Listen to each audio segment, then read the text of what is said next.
feels like life passes you by. People say they're in a rut, that they're going through the motions on autopilot. Feels like everyone else is dancing to the beat, but you can't feel the music any longer. You want to sit this song out and maybe the next one too. If there is one constant in the world, it's that nothing is constant. Everything changes, even rocks, mountains, and the ground we're standing on.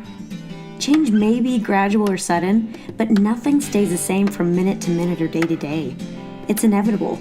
So to be successful leaders, employees, and individuals, we must plan for and adapt to change. Whatever we aspire to in life, whatever we want to achieve in life, it all begins with one thing. It all begins with a goal. Viktor Frankl, an incredible survivor of one of the most traumatic events in history, World War II, he once said, "He who has a why can bear almost any how." So what are our whys? When we look at Vincent van Gogh, his why was to paint the world from another perspective. Derek Redmond, his why was to become an incredible Olympic runner in the 400-meter sprint.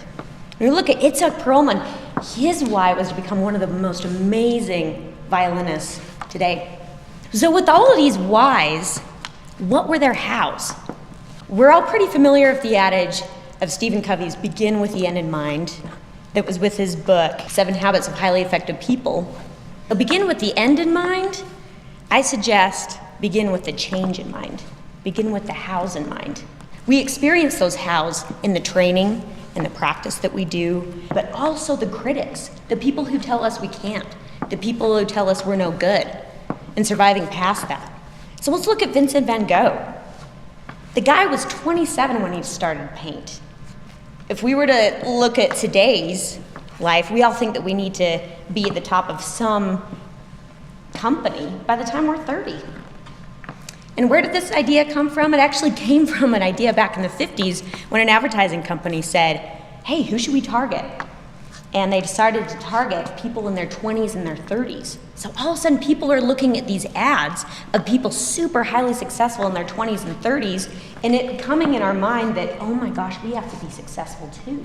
Which really isn't the case in Vincent van Gogh's mind back then. The guy was 27, and he was like, I want to become a painter. It's a desire I have, it's my goal. So we started painting, and his mentors started giving him really negative feedback, and everyone around him saying, I don't know what you're doing, including his parents. His parents saying, I don't know why you're doing this, Vincent, you're no good. No one's gonna like your artwork. Mentors starting to say he has no talent whatsoever. And he experiences a lot of what we have all experienced in the world, which is discouragement. And he starts to think, should I give up? But then he integrates a word that has become one of my favorite words, which is autotelic. Autotelic is Greek, meaning self-goal. It means that you fulfill a goal for fulfilling that goal unto itself and not for any external consequences. He came back to his why. And he said, you know what, I love painting so much that I don't care if anyone likes it. I don't care, regardless of the external consequences, regardless of the praise that I might or might not get, I'm painting for myself. He embraced wholly that word autotelic. When he was 27, he painted for 10 years.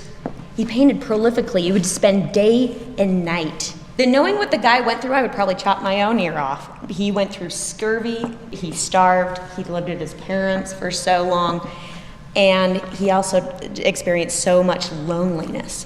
If you imagine just doing what you love for 10 years, knowing of all the critics that are just shouting in your ear, you're no good, you're no good, you're no good, imagine how you would want to give up. You probably experienced that already. All throughout that 10 years, the only person who was his cheerleader was his brother Theo. His brother Theo said, you can do this. I know that you can get through this. You're going to complete and fulfill your why of becoming an incredible painter, of showing the world from a different perspective. Age 37, he sold his first painting, The Potato Famine. And his brother Theo was cheering, oh, you finally did it, Vincent, you finally did it. But he's like, no, this is where the real work begins.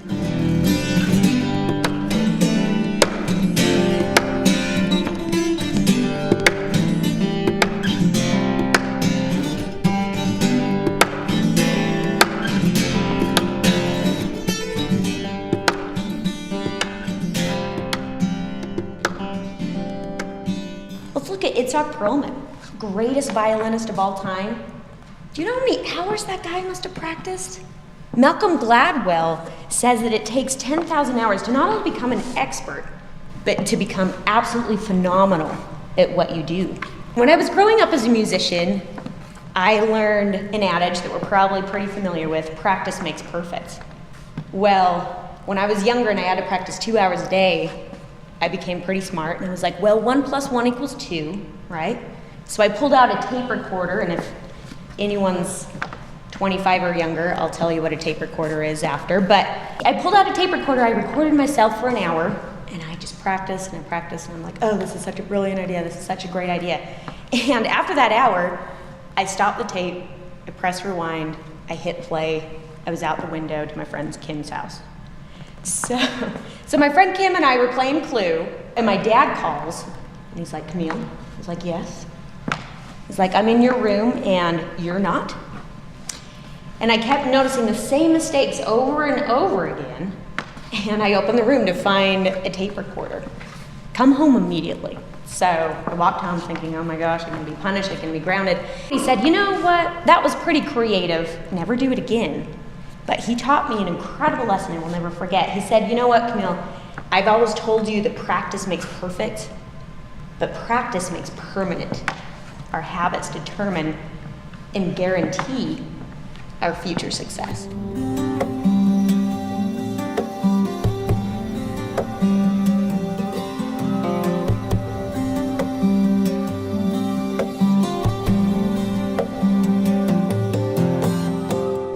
Everyone recognizes this. We take probably advantage of that every single day. We're taking advantage of it right now. There's light everywhere. Every time you wake up in the morning, you turn on the light switch, you do it because of a habit. Rarely do I think of what went behind that light bulb.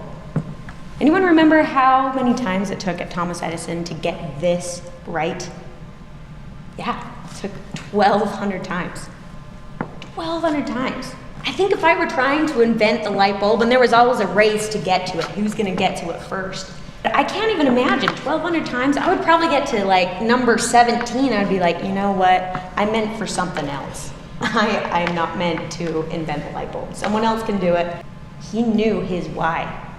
And he was not only passionate, he didn't really care about the praise of being the first of doing this. He was so passionate about inventing things that weren't there before, while enduring so many critics of, oh, you're so dumb, why don't you quit already? He said, you know what? I found out 1,200 ways not to invent the light bulb. And it didn't even start when he invented this. It started when he was much younger. When he was 12, he lost 90% of his hearing in his left ear. And his dad said, son, I'm so sorry about this. And he's like, are you kidding? It's much less distracting for me.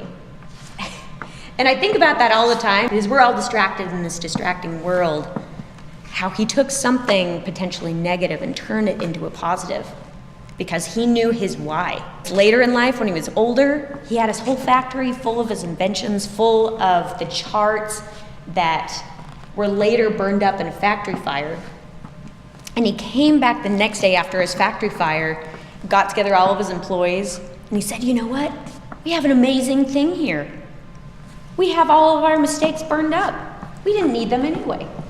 He was such an optimist. He knew how to adapt. So begin with the end in mind, begin with the change in mind.